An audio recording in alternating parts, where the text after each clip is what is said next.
Assalamualaikum warahmatullahi wabarakatuh. Salam sejahtera buat kita semua.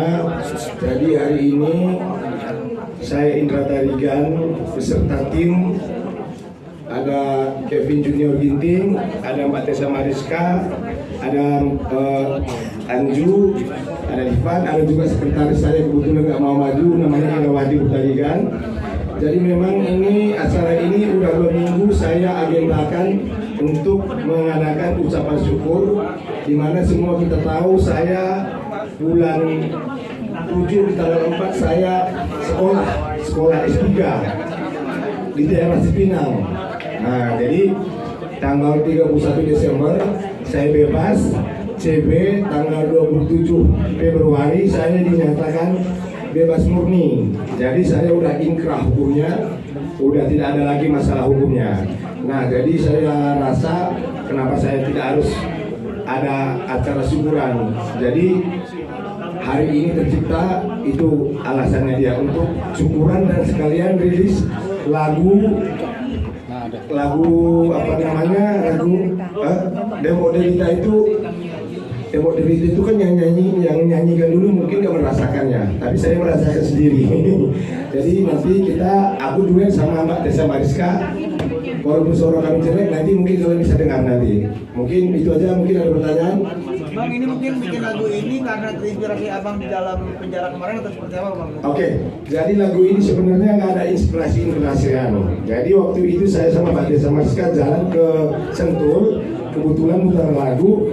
Saya bilang ini lagu kayak enak ya gitu. Ayo kita rekam yuk gitu kan. Saya hubungin Dian Gaul, ternyata kita rekaman, jadilah itu lagu. Nah setelah itu jadi lagu, 6 bulan kemudian saya di penjara. Kisah nyata. Jadi kisah nyata gitu. Jadi tadinya nggak ada apa namanya, nggak ada tujuan untuk itu gitu. Hanya pengen nyanyi keren-kerenan aja gitu kan. Akhirnya jadi dia masuk penjara, tapi nggak apa-apa. Itu semua jalan hidup, takdir hidup yang harus dijalanin. Seperti itu. Bisa dibilang ada hikmahnya bagaimana? Ada hikmahnya, iya. Dan saya juga sekarang buka kantor baru, namanya ITG, Indra Tarigan Kirsa Partner. Anggota saya untuk sementara itu ada 6 orang. Ini sama salah satu namanya Fernando Sembiring tidak datang tadi karena berhubungan sakit. Kalau ada kalian butuh bantuan hukum mau datang ke kantor aja.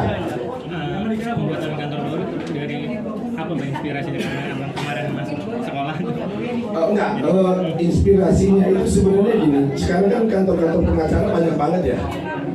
Jadi saya pikir saya kan Surya, saya juga kan udah punya nama. Kenapa saya nggak bikin langsung sendiri lagi aja gitu? Ya itu tujuannya sih, bukan masalah ada apa-apanya enggak. Dan tujuannya hanya untuk memberi bantuan hukum kepada orang yang membutuhkan hukum. Baik dia ada duit, baik ada nggak ada duit, ya kita bantu. Yang lebih bagus lagi yang ada duitnya sih sebenarnya. Balik lagi ke lagu Tembok Derita. Ini keikutsertaan Kak Tessa gimana? Memang sudah Kak Tessa nih yang cocok nih untuk dampingin apa fit? Ya kayak aku bilang tadi, kita jalan itu kita nggak sengaja muter lagu di mobilnya dia, kok enak ya. Terus kita nyanyi iseng-iseng, kok cocok ya. Ayo yuk kita rekaman itu aja. Kak Tessa sendiri ada masukan juga nggak untuk pengidap di lagu Tembok Derita itu? Justru gini nih, ini lagu aku nggak ngerti, ini kisah nyata. Tadinya cuma iseng, Bang Indra juga cuma iseng karena suka dengan musiknya. Terus Bang Indra minta musiknya dibagusin, jadi musiknya di-mixin, di-DJ-in. Ternyata dengan kita rekaman lagu begitu, itu aku nggak ngerti rohnya gimana. Justru yang dialami Bang Indra sendiri. Jadi ceritanya Bang Indra di balik Tembok Derita, Bang Indra mengharap Pak Jaksa supaya segera disidang. Jadi itu ceritanya bikin saya sedih. Setelah saya bikin klip itu, saya justru waktu Bang Indra masuk, saya yang paling terpukul. Saya pikir kenapa kita bikin lagu ini ya, sehingga dia mengalami. Dan tadinya kan tidak pernah ada masalah. Masuk juga bukan karena masalah narkoba, bukan masalah korupsi, bukan masalah apapun kriminal.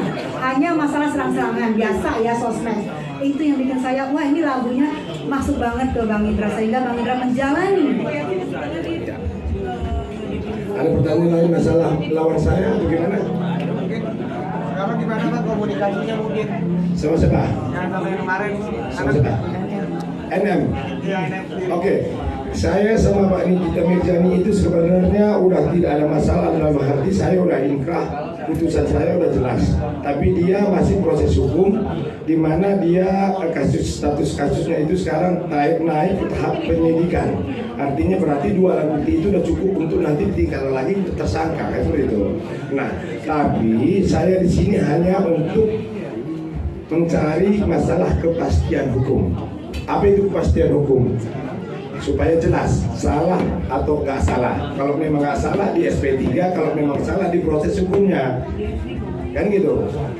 Nah makanya saya minta juga sama Bapak Kapolres Jakarta Selatan, Bapak Kapolri, Bapak Mabes Polri, dan khususnya Bapak Jokowi, di mana kemarin Bapak Jokowi memang menyatakan bahwa negara ini negara hukum, tidak ada yang kebal, ya semua harus diproses. Gitu. Tapi ketika nanti memang dia nanti diproses minta maaf ke saya secara langsung ataupun nanti media, saya nanti tidak menutup kemungkinan untuk damai dengan dia.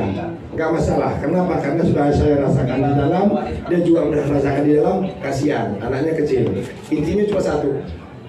Dia minta maaf ke saya, minta maaf ke ibu saya. Ayo kita ketemu, aku cabut laporan, kita damai. Itu aja. Berarti bisa dibilang sebenarnya itu kasusnya masih berproses, cuman Masih. gantung aja. Bukan gantung, masih proses. 2 minggu lalu saya dapat SPDP, itu perkaranya sedang digelar di Polda Metro Jaya karena handphone, flash disk, akun Instagram saksi-saksi saya udah dipanggil ambil semua dan udah dilep. Gitu. Ada lagi pertanyaannya? Berarti belum ada dari Nikmat sendiri belum ada upaya untuk kayak komunikasi untuk minta maaf pun sampai sekarang belum ya Pak? Kalau dari dia belum ada upaya minta maaf. Tapi kalau seandainya dia minta maaf, minta ketemu sama saya welcome. Nah saya juga sebenarnya kasihan sama dia karena gini, dulu sebelum kita